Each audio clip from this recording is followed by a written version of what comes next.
Hello, Namaskar, Vanakkam. Small towns on the river, which has been pending for a long time, though I have already done a recording of this for Maharashtra Class 12 State Board because their syllabus also contains the same poem by Mamang. But I'm doing it again for the students of ISC Class 12. Before I start, let me tell you that I would be posting the short theme notes of this on the Instagram page of Study with Sudhir. So whoever wants to have a look at it can take it from there also. Apart from that, you would need to note down the explanation points of each stanza. There are 7 stanzas, some big, some small in this poem. So please keep a notebook and pen so that you can note it down while I explain. This, like other poems of class 12, is also an extremely complicated and complex poem. I remember struggling with it when I explained it for the Maharashtra State Board. So let me put that caveat right at the beginning. 2 more things before I start, because once I start, I will be in that zone, so I will not want to get distracted. Many of you have been asking me where do we go for the question and answers. May is the operative word. I may put some question and answer. This year, we are not doing any success test papers or question bank for class 12 students like we had done for class 11. We are not doing it. So please keep that in mind. I really don't have the bandwidth. What I'm doing it because I really found when we went 2 months ago, as I have explained to you before also, that I really found that this particular question bank, which has been put out by Oswald Books, is pretty comprehensive, very comprehensive. So there are 2 things out here. If you are the kind of student who needs help with short notes, explanation of the poem or the scene or the story, then different kinds of questions as per the new format of the question paper put out by the ICSE Council, then question bank is what you should go for. Okay, because इसमें बहुत सारे questions हैं, question and answers हैं, reliable explanation points हैं for each chapter and the scenes of Macbeth. So this you will find it very useful. However, if you are the kind of student जिनको लगता है कि तैयारी पूरी है, मेरे को खुद पूरा समझ में आ गया, I have seen all the Study with Sudhir videos, so I understand every poem, every scene of Macbeth, every chapter, then you could go in for just the sample papers which has been put out. This is just released last week. Sample papers put out by Oswald. This has 10 sample papers. 5 of them are solved. 5 of them are for you to assess yourself with hints given. This is something which you could look at. So it's entirely up to you. You have to assess कि between now, before the pre-boards and the final board examinations in February, आपको किस चीज की जरूरत है. So depending on that, and this is for all subjects. For all subjects, I've got it checked by physics, chemistry, maths, biology, computer applications teachers for question banks and sample papers. They've all said that. In fact, let me tell you this. Day before yesterday, I'd gone to buy some books at the bookstore near my place, about half a kilometer. So I generally was chatting with the guy who gives the book. So I said, and he had kept a lot of Oswald, all the other publications were all stacked up there. So I said, इनमें से बिकती कौन सी ज्यादा है? He said, 9 out of 10 students come and ask for Oswald. And I said, why is that? Why is that? So he said, I did not tell him about our own survey. So he said, they think the feedback is that they find this more reliable. Okay, reliable is the word. No, I'll tell you the word. जो हिंदी में बोला, the Hindi word. इस पे भरोसा कर सकते हैं. Students कहते हैं इस पे भरोसा कर सकते हैं. So that's the feedback from another person. So please, you decide whether you want the question bank or the sample test papers. In both cases, please ensure that if you go to the website and use the Sudhir 1010 coupon code, you get an additional discount and free delivery. So that's something which you have got done for the Study with Sudhir subscribers and students. So इनमें से जो भी है, किसी भी subject के लिए आप उसका इस्तेमाल कर सकते हैं. Entirely up to you. अगर आपको लगता है आपके पास ऑलरेडी किताबें हैं, देन आई वुड से कि और पैसा स्पेंड मत करो. अगर आपको लगता है कि उसी से काम चल जाएगा, okay, you have to decide. Because कुछ किताबें देखे, like I have also bought some books last year and I regretted it because for class 11 English literature, there were such bad quality books. So I would not want, and then I had to kind of, I do my own research in any case, but I thought, let me see what are the books. And the 4 books that I bought were bad quality books. So it was a complete waste of my money. So please ensure that you invest in the right things, which is precisely the idea behind telling you this. Beyond this, nothing. Rest entirely up to you. चलो जल्दी चलते हैं. अब मैं और कुछ नहीं बोलूंगा. अभी सीधा सिर्फ talking about the small town and the river. Complicated poem. तैयार रहिए.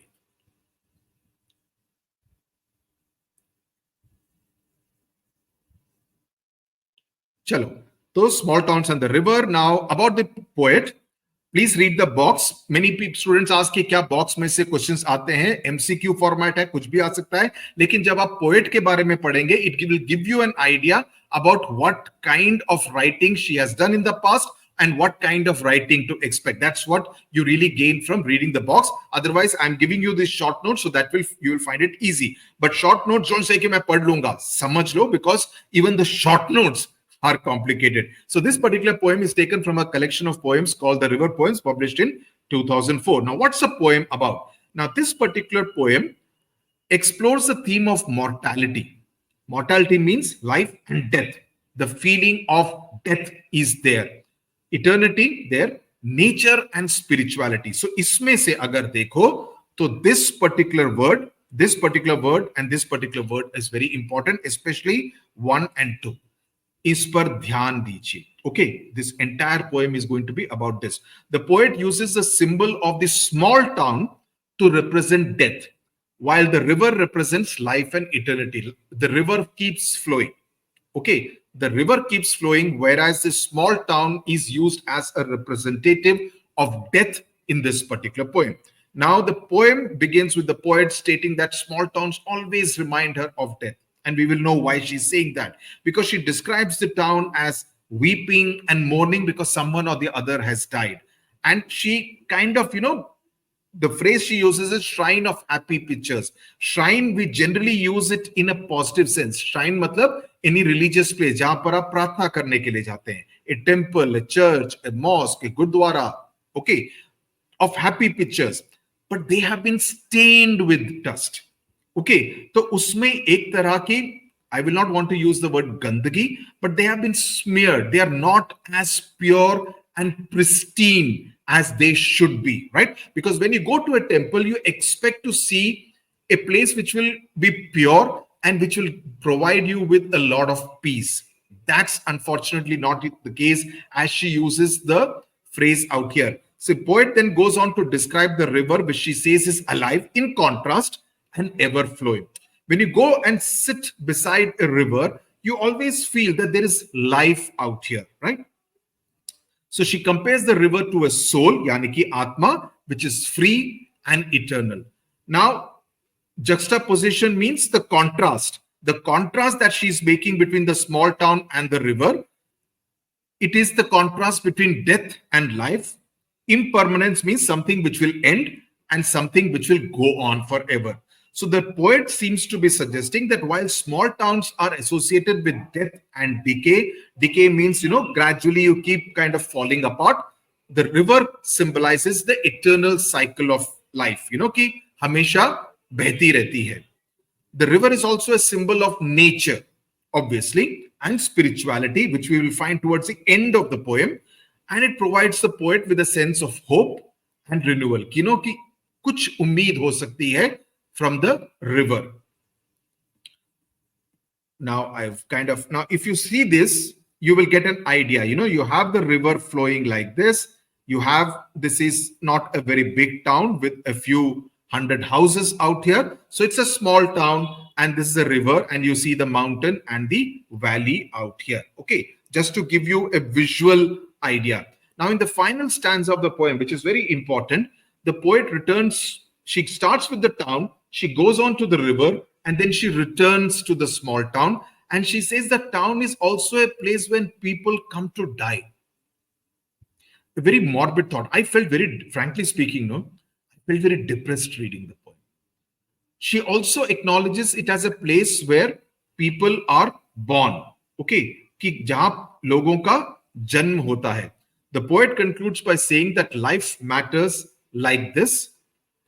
And she suggests that even in the midst of death, there is always hope for new life. So she's ending it on a positive note, but the majority of the poem, does not give you a very positive kind of a vibe. The poet's use of imagery, vibe is a word which you should be using in your answers. It's a nice word. It's a very modern word, vibe. Instead of saying feeling, vibe is a good word. Is word ka istemal karo. The poet's use of imagery and symbolism, and there are a whole lot of images and imageries and symbols, creates a sense of contrast between the small town and the river, and that's what she has done. And it suggests that even in the face of death, there is always hope for new life. Now let's get to the text of the poem. Small town, stanza number 1. There are 7 stanzas in which I have divided it. There are some small, some bigger. Small towns always remind me of death. Now just see and hear and read the first line. You're talking about death right in the first sentence. Small towns always remind me of death. My hometown lies calmly amidst the trees. यानी कि पेड़ों के बीच में स्थित है मेरा शहर, जहां पर मेरा जन्म हुआ था, जहां पर मेरा घर है. It is always the same. It never changes in summer or in winter, with the dust flying or the wind howling down the gorge. Now, gorge is a narrow valley. A valley which is very narrow is referred to it as the gorge. Okay, so she says that small towns always remind the poet of death. Though her hometown lies very quietly in between the trees, life is always the same. There is a sense of monotony. There is a sense of monotony. It never ever changes. Okay, the dust is flying, which kind of conveys some kind of construction activity or some kind of destruction activity. And the wind is howling. The wind is howling. Now you see, howling is a sense of personification. It is a sense of someone crying and some sense of negativity and sadness. The wind is howling. Whenever there is a narrow passage through which the wind is blowing, it's not spread out. So usme physics mein dhyan do. So what happens is that the wind will end up creating some kind of a eerie or a sinister sound of a noise. Ooh, kind of hawa will come sound, right? Which is not a very pleasant or a very positive kind of sound. The dust again is a negative kind of a symbol, and it is a symbol of death, right? The howling of the wind also gives you a sense of a very gloomy kind of a mood, right? So you see the different thing. Right from starting, she has mentioned the word death, and to add to that, she has added dust, she has added the word howling, and the fact that there is a sense of monotony. So the sense you get is of nothing positive as far as the small town is concerned. The second stanza. Just the other day, someone died.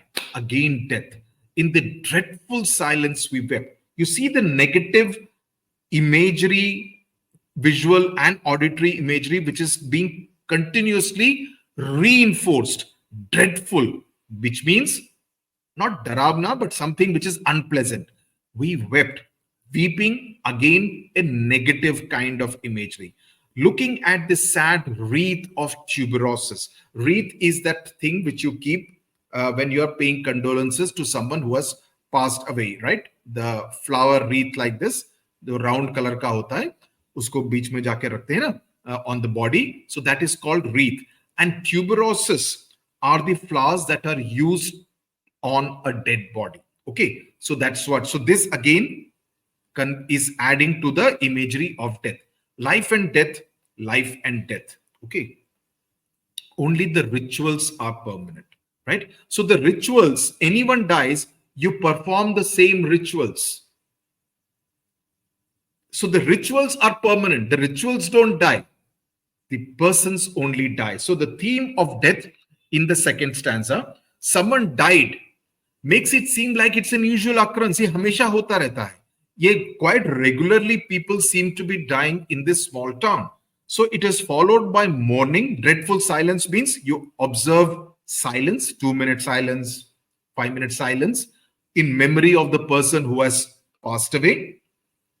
The poet looks at the wreath, which is obviously a very sad sight.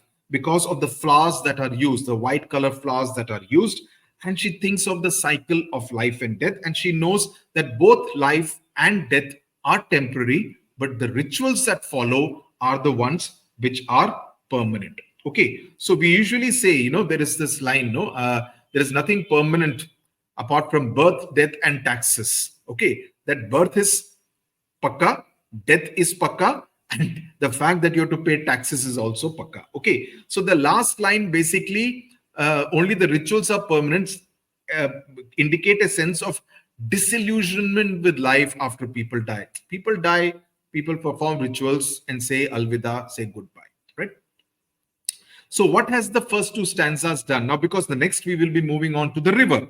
So the first two stanzas, which are focusing on death in the small town, it gives you a sense of not a happy feeling. Are you feeling happy? I am not feeling happy. It's a sense of foreboding. When you talk about death, it's not a very pleasant kind of a feel. It's a sense of mortality that people do die. The image of small town is associated with death in so many different ways. It is defined. It is first described as being calmly amidst the trees, a place which is not changing, a place where people seem to be dying quite often. There is a sense of stagnation, and you see, stagnation se kya hota hai? Let me give you an example. For example, there is a puddle of water. Okay, it is stagnant. Okay, what will happen here? Mosquitoes will breed. There will be other insects which will come here. So there is a sense of, stagnation. There is no life, as opposed to a river which is always flowing. So there is no stagnancy in that river. So there is life here, but here it's a sense of stillness, stagnation, and death. Okay, so in the second stanza, again, death is mentioned, a more recent death, which seems to indicate, as I said, that death is a very common phenomena in this particular town. And they're always weeping. They're always mourning for the person who has passed away. And the wind, which is howling down the gorge in the first stanza, again adds to the sense of, कि कुछ अच्छा नहीं होने वाला है इस शहर में. Okay, so the howling is also a very powerful kind of force. The wind, of course, is a very powerful kind of an element of nature. So when it also adds, otherwise hawa chalti hai, you will see the trees swaying, but you may not hear the sound. But when it goes into a narrow area and it creates that kind of a sound, it gives it a more sinister kind of an edge, right? So it shows that death is a very forceful presence. Okay, even in the midst of life, the others are all alive, but you are being made aware and conscious of death, which is being conveyed by the howling wind. Okay, I have explained it to the best of my ability. Okay, the river has a soul. In the summer, it cuts through the land like a torrent of grief. Sometimes I think it holds its breath, seeking a land of fish and stars. What does it convey? Now we are talking about the river. Now, the poet says that the river ke paas atma hai. The river has a soul. Soul does not die. If you see the first two stanzas, she was continuously talking about death. But now she's talking about something which is not supposed to die. Okay. So in that sense, she gives permanence to the river.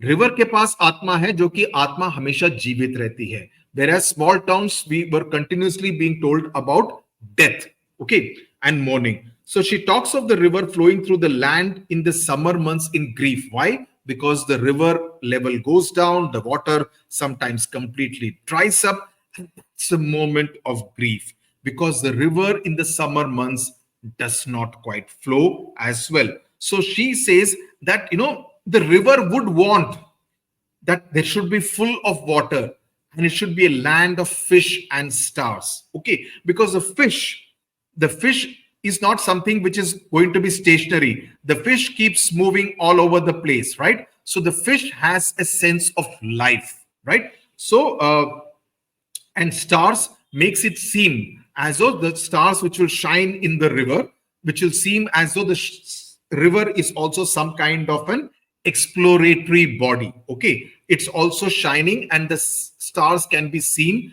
in the waters of the river. So only when the river is full of water and it is not in grief, that it will kind of enjoy itself, it will kind of feel fulfilled, and that's what it would seek. It would seek a land of fish and stars. So the phrase the land of fish and stars describes a place which is both beautiful, there is an element of mystery, and she says sometimes. What does this sometimes convey? It conveys that, it's almost like holding its breath. I want a land full of fish and stars. It's almost like it is searching for that moment when it will be full of fish and stars, and then it can have its freedom. It can be wild. Okay. So fish are seen as symbols of freedom, as abundance, and stars are seen as symbols of hope and some kind of eternity. Stars never go away. They will always be there. We will all go away. The stars will always be there. So they are an eternal force, right? Fish are the symbol of life, right? So that's what is being conveyed. So you can understand, I hope you're getting the sense of the shift of the mood from the first two stanzas to the third stanza. Third stanza ke beech mein se sometimes say you are kind of showing a thing towards life and not towards death and grief. So the land of fish and stars also indicates the cyclical nature of life, in the sense that just like the river's flow starts from the mountain, flows through the plains, and goes and joins the sea, so do the fish also flow in the river and flow somewhere, from the mountains, the river, the lakes, the ponds, and go and join the ocean, the sea. So it's a reminder that, even though death is a part of life, there is always hope for renewal. So the torrent of grief, the word grief has been associated with river, almost as if she's personifying the river, that the river also can be in a sense of grief.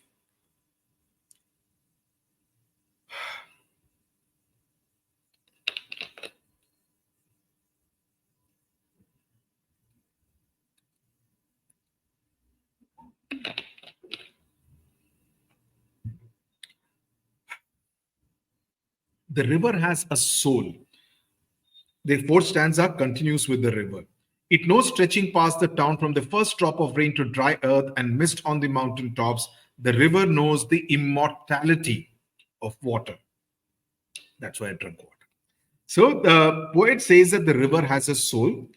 It knows about the town because it is flowing beside the town. The river knows that the first drop of rain, that the first drop that falls on the dry earth, it gives life. Because unless there is water, there will never be any life on earth. So the earth knows the value of that water. It also knows the value of the mist and the snow and the ice on the mountain tops, because unless that snow melts, the water will not flow onto the plains in the river. So there is a sense of immortality with water, because the water, it goes into the ocean, it evaporates, condenses, forms the ice, snow, and then flows back. So there is a sense of immortality in the entire water cycle, which you are obviously aware of. So by saying so, the poet is immortalizing the river. The river never dies. It comes, it gets its life from there. Like, for example, let's take the example of a Yamunotri or a Gangotri. It flows from there, it takes birth there, it comes and forms the Ganga and the Yamuna. It flows like that through a large part of Uttar Pradesh. It flows into Bengal, and then it goes and joins the Bay of Bengal.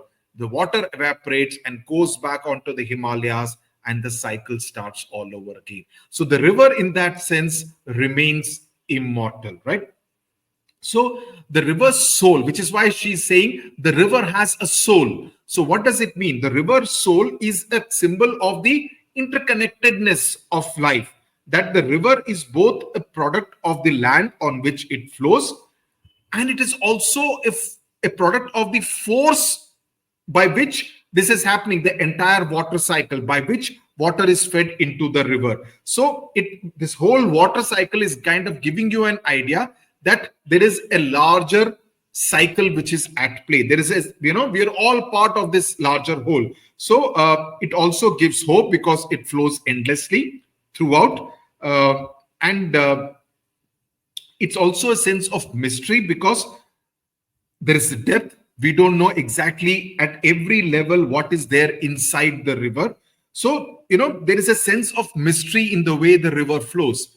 You don't know कि अंदर क्या है, अंदर कितनी मछलियां हैं, मछलियों के अलावा और क्या-क्या है. You don't know the different sea animals which are there in the river, etc. So there is a sense of mystery which is associated with it, and life is meant to be also equally mysterious. So if we have to now talk about 3 and 4 together in terms of which are about the river.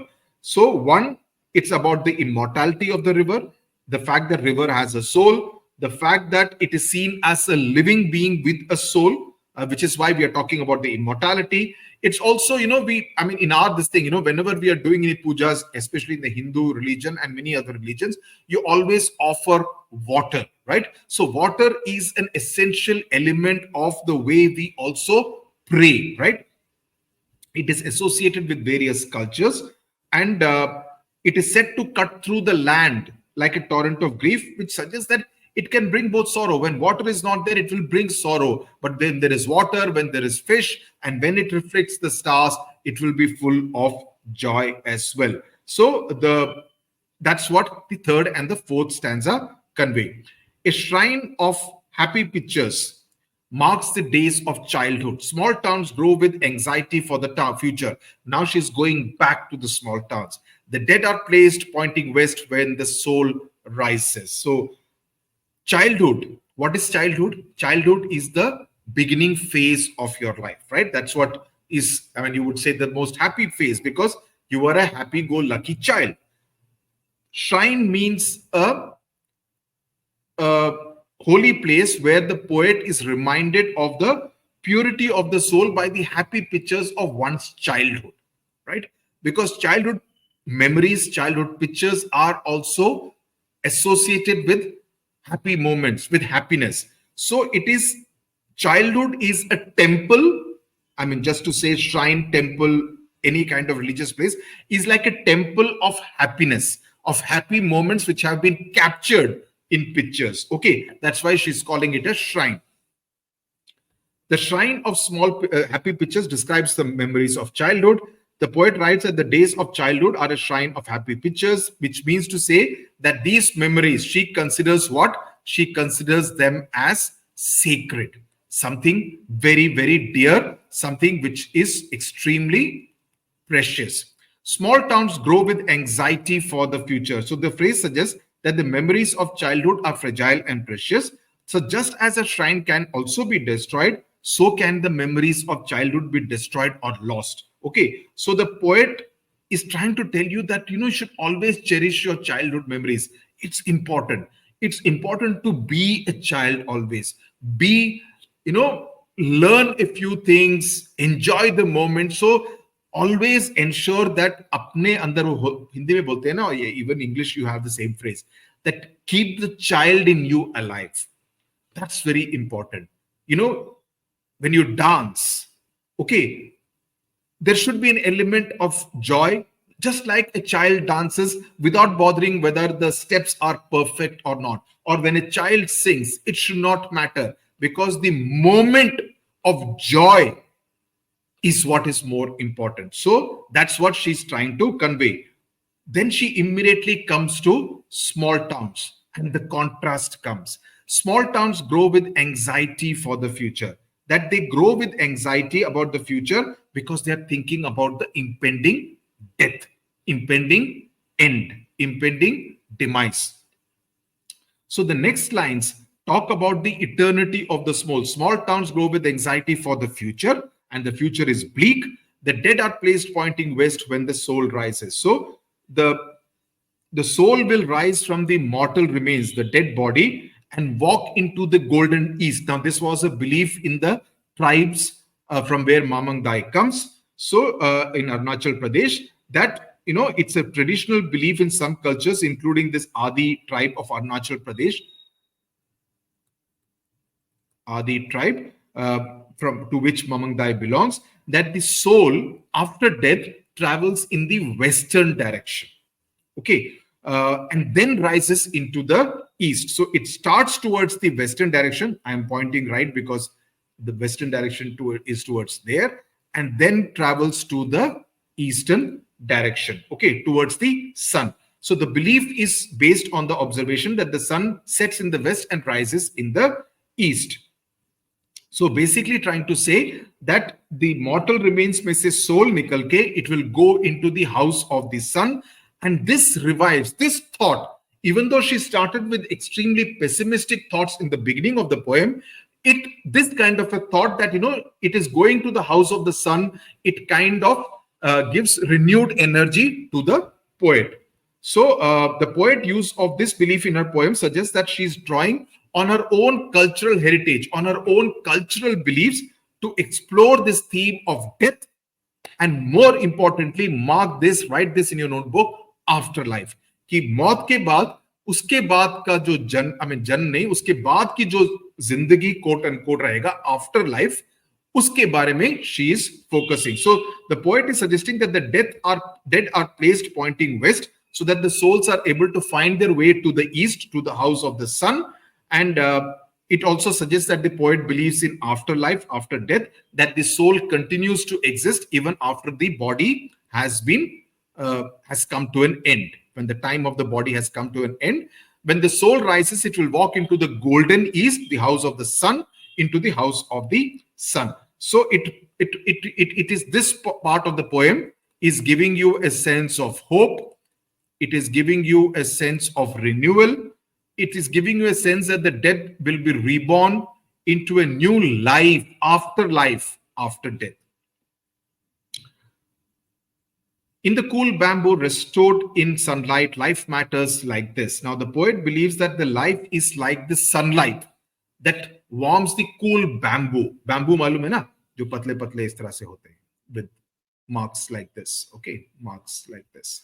Okay, so cool bamboo is a reference to the body, and the sunlight is a symbol of the soul. This is a symbol of the soul. Cool bamboo is a sense of the body, reference to the body. It also conveys obviously that sunlight is important for plant life. So the cool bamboo is a symbol of the body. Why? Because it is strong and a resilient plant. So while we are alive, we are strong, right? If we can withstand the elements, हवा चल रही होगी, धूप निकलेगी, हमारी body उसको सहन कर पाती है. It is able to withstand all the different harsh elements of nature, right? We can kind of survive even in difficult conditions, just like many plants, especially the bamboo. It can survive in extremely hostile conditions. The sunlight is a symbol of the soul because it's a source of life and warmth, and it can penetrate, even in the darkest of places, the sunlight can actually penetrate, right? So it can bring life even to, very barren kind of landscape. Sunlight has that kind of power. So the poet is suggesting that the bamboo, which is strong and resilient, and the sunlight, which is a source of the soul, which is a symbol of the source, and both of them combined is what gives them life, its meaning and purpose. And restored in sunlight, this particular phrase, what does it mean? It suggests that life is not, there's no full stop. Life is not static. Okay, there are no full stops in life in that sense. Even though we die, there is no full stop. It is constantly changing because she's talking about life after death. So, and the sunlight, which is a symbol of the soul, is what gives the life its beauty and vitality. Life matters like this is a statement which again conveys the poet's belief in the importance of life after death, and importance of life and life after death, and the fact that life is precious, life matters. It matters. It's not something which should just be discarded, should not be treated lightly. Okay, so so the cool bamboo and the sunlight, when you combine both of them, they're symbols of the beauty and the resilience and the ability to withstand all kind of hardships. In small towns by the river, we all want to walk with the gods. What does this mean? It is conveying the human desire for immortality. Okay, that people who live in the small towns by the river are all aware of their mortality, कि किसी ना किसी दिन सबको जाना ही है, right? And they long for a way to transcend death. But the river is a symbol of life. And the poet's use of this particular phrase, walk with the gods, what does it suggest? Because in small towns by the river, we all want to walk with the gods. What does it mean? It suggests that people who live in the small towns by the riverside, they want to join the gods in the afterlife. So it is, she's kind of reinforcing that cultural belief in the Adi tribe about afterlife, right? And the way people would be cremated, etc. So it is the importance of their faith. The poet is suggesting that people who live in the small towns by the river find comfort in the belief of the gods. That gives them strength, that gives them solace. They believe that the gods will come to help them to overcome death and to achieve eternal life. So there is that sense of hope, that's what will happen. Also, you see in this particular last line, W, W, W, W. So there is that over emphasis, alliteration of the alphabet W. It is to create a sense of harmony. It is to create a sense of rhythm. And finally, when there is harmony and rhythm, what does it convey? It conveys a sense of peace. That as opposed to the beginning of the poem, and this is a question that you could possibly get, as opposed to the beginning of the poem, the ending of the poem, you realize that the poet is seeming to be at peace with the world. The beginning of the poem was negative, was pessimistic, talking about death. But at the end of the poem, the poet seems to be much more at peace. Okay, so the rhyme scheme is free verse with stanzas which have unequal length. Okay, so this is as far as the explanation of this, again say, complex poem is concerned. Okay, let's quickly go through the poetic devices. There is, of course, personification that I have talked about the soul of the river knows, it holds its breath, and there are a couple more. Imagery, when the soul rises, it will walk into the golden east. So there is depiction of towns during summer and winter, the way she's talked about howling down the gorge, which is also a sense of personification and imagery. Repetition, life and death, sometimes, the river has a soul. She has repeated these lines. Then there's a use of metaphor, that small towns always remind me of death. Now, this metaphor compares small towns to death. This suggests that small towns are places where death is, it's a frequent occurrence, hamesha hota rehta hai, and they're associated with the end of life. The river has a soul. This metaphor compares the river to a living being. It suggests that the river is not just a physical body, jisme pani hai. It also has spiritual essence. This is very important. River has a soul is a sentence which you could well be asked to explain in a 5-mark question. Okay, so mark this.